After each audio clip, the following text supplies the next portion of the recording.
Sedangkan tidak ada sesuatu yang dihadapi untuk mendapatkan kebahagiaan kecuali seseorang itu menjalani kehidupan dengan kebaikan.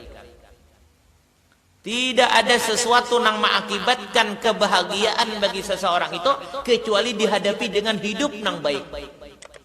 Kalau kecuali hidup yang baik, itu akan bahagia hidupnya. Bila hidup dalam kebaikan, pasti akan akan ditamuinya, akan didapatinya sesuatu yang akan membahagiakan dirinya.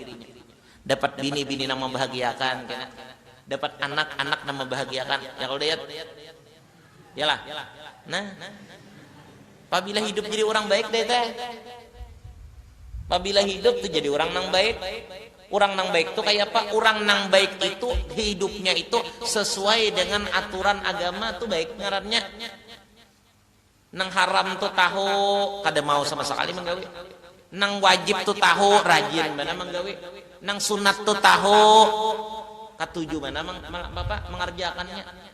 Orang-orang yang hidupnya sesuai dengan aturan agama, orang itu hidup akan mendapatkan kebahagiaan selamanya, dunia maupun akhirat. Jadi hidup ini dihadapi dengan kebaikan. Bagaimanapun keadaan dunia, bagaimanapun keadaan manusia, bagaimanapun keadaan kacaunya kehidupan di dalam dunia ini, kalau selama kita berjalan di dalam kebaikan, selama kita hidup di dalam aturan-aturan yang sudah diajarkan oleh Rasulullah, itu aturan agama, insya Allah kehidupan itu akan bahagia terus sampai ke akhirat. Pokoknya ini mudah.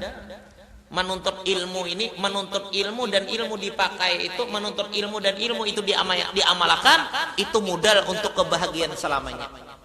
Jangan mencari kebahagiaan di duit, karena duit pasti akan terpisah. Jangan mencari kebahagiaan di kawan, karena kawan pun akan terpisah. Jangan mencari kebahagiaan itu di pangkat jabatan, karena pangkat jabatan itu akan dipisah juga. Terpisah samuan bila sudah mati itu terpisah. Orang nang sugih, orang nang banyak berharta, bila sudah si orangnya itu mati, maka harta dan kekayaannya itu pasti ditinggal. Orang nang bisi pangkat jabatan, pangkatnya tinggi, apabila sudah mati, maka pangkat jabatannya itu ditinggal, diganti oleh nang lain.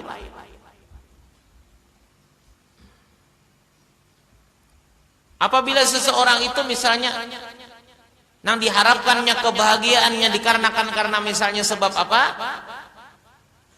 Keistimewaan dunia, maka keduniaan itu akan dipisah daripada kehidupannya. Karena hidup ini sekadarnya di dunia, namun seterusnya adalah ke akhirat. Jadi jangan sama sekali ibadah itu diundur dilambat-lambatkan atau ditunda-tunda atau dilalai-lalayakan tuh jangan. Utamakan hidup itu dalam ibadat. Utamakan hidup itu dalam kebaikan. Bagaimanapun keadaannya, seseorang apabila hidup selalu di dalam kebaikan, maka seseorang itu akan mendapatkan kebahagiaan yang abadi dari Allah.